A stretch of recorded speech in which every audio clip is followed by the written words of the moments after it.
Hi guys, and welcome back to another episode of Onika Talks. I am your host Onika.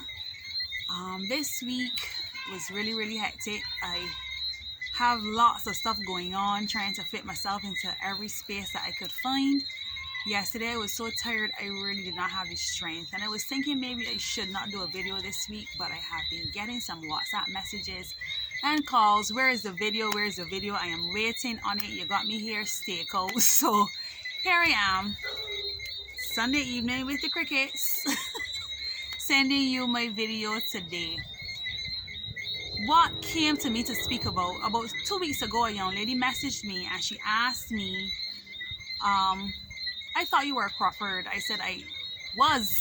She said, but why do you still use Brathwaite? Aren't you divorced? I said, of course I am.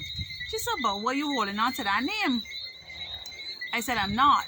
That is who I am. That is my name. That is what is on my ID card. So I would be a fraud to walk around saying I am Onika Crawford when my ID card has on Brathwaite. I didn't think it was a big deal, but I listened to what she said. I understood what she said. She actually said to me that there are going to be some people out there who think you're holding on to your marriage because you're holding on to the name. And I said to her, well, quite frankly, I don't care. I am not interested in who think what, because that is not where my headspace is. What people think is no longer an issue for me. I have no care in the world about what people think. I know that I'm not holding on to my marriage. If I was holding on to my marriage, I would still be married. It was my decision to make. So when I am going to make a decision, anybody that knows me knows, all of the 100 scenarios come to me. I think about how, if, when, where, why, but, suppose, what, if. All those things I take into consideration before I make a decision, especially a major one, as getting married or getting a divorce. When I made the decision to get a divorce, the name did not even register. It was like, that is what my name was, and that was it. I didn't even think twice about changing it.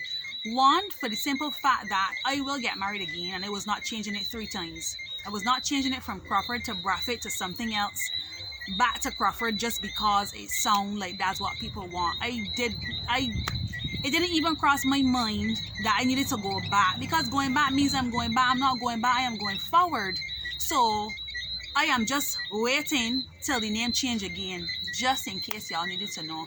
I am waiting until my name change again, then I will do it one time. The problem with people though is that people project their fears, their insecurities, and their traditions on you.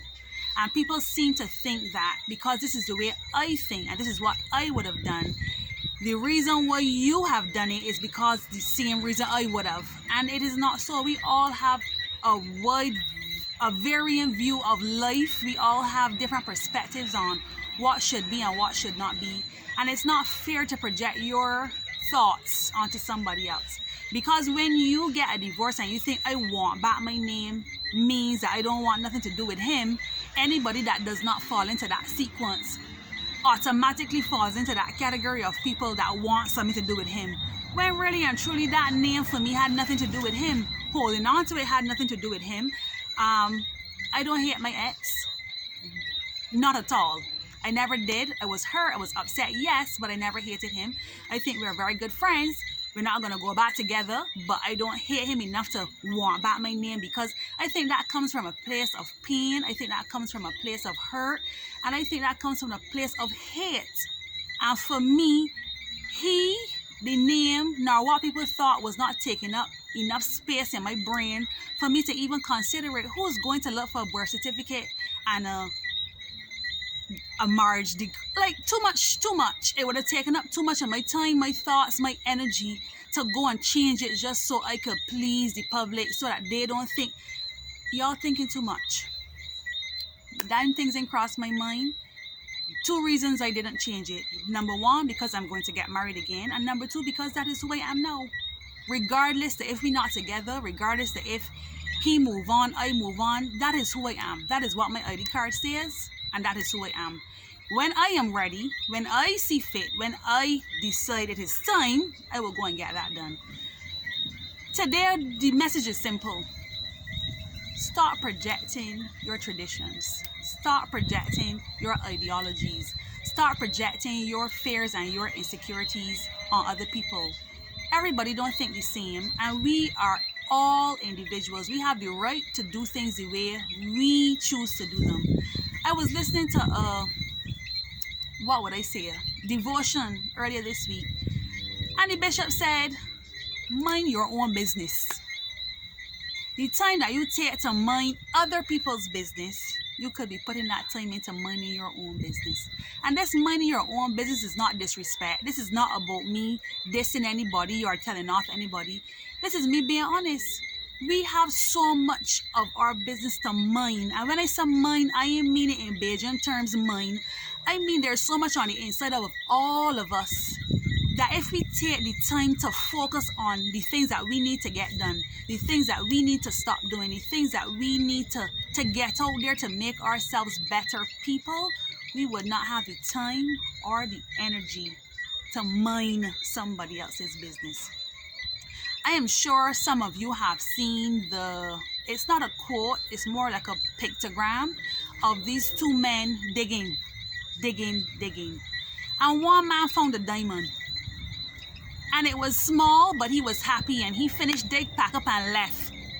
And the other man so busy mining him that he stopped mining where he was mining to go over into the other man's hole, because if he find a diamond, they have to have a diamond over there for me too.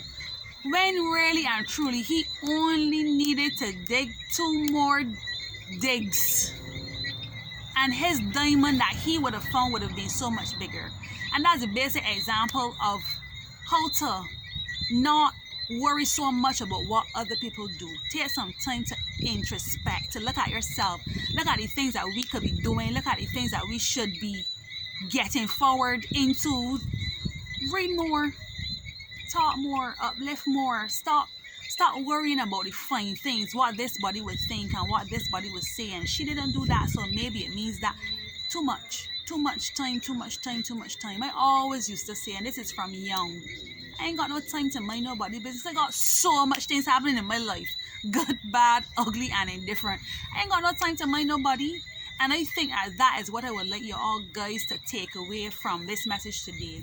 Spend some more time developing yourselves. Spend some more time beautifying yourselves. Spend some more time uplifting and edifying yourselves. Stop spending so much time wondering what somebody else thought. Why did they do what they did? We don't have the time. Ladies, our time is short. We're getting older. We don't want to wait till we sagging and dragging to be trying to get our lives together. Let's do it now. Now is the time. Spend some time finding out who you are. What do you love to do? What do you want to do with your lives? Spend some time. So the message might not have been deep today. It might not have been exciting today. It might not have the little extra edge that you accustomed hearing or expecting, but every week is not going to be the same, and I'm not going to come here and make up stories just so you think it's fun. I'm going to come here and speak to you based on what's on my heart. I'm going to come here and speak to you based on something that I truly experienced, and when God gives me the nudge to share that is what I will share. Every week will not be the same, but every week I promise you that I am going to come to you with transparency, authenticity, and truth. And that is my mandate, to be as authentic, transparent, and truthful as I possibly could be. And we can do is grow from here. We all are in this together. I just want to thank you for watching. Thanks to those people that messaged me yesterday up till 2 seconds before I started to film. Where is the video? You have me here sitting down waiting on it. Thanks to you guys. You guys don't know how much you inspire me to want to continue to do it. I have people calling me and just really encouraging me and telling me things like, I don't know who the message is going to be for. I don't know who it's going to touch. All of you, YouTube watchers, the subscribers, the followers, everybody, you all have been really good on this journey. It was not easy for me to come and get this done, but I just want to say thanks. Thank you. Continue to subscribe, continue to like, continue to share, and look out next week where I will actually be talking about divorce, not necessarily my divorce. Obviously, I will share what my experience was, but I will give you an insight into how I dealt with it, because there was a young man that did ask me specifically for that question. He wanted me to speak on divorce, and I was like so blown away, not because of the question, but because a man, like I didn't know men sit down and listen to these things. So to him, I thank you too. He actually just wanted me to speak about how you get over it. How did you get over it? And I will share that with you next week. I hope he will be listening. Thanks to him as well. And we will see you guys next week. Thanks. Bye-bye.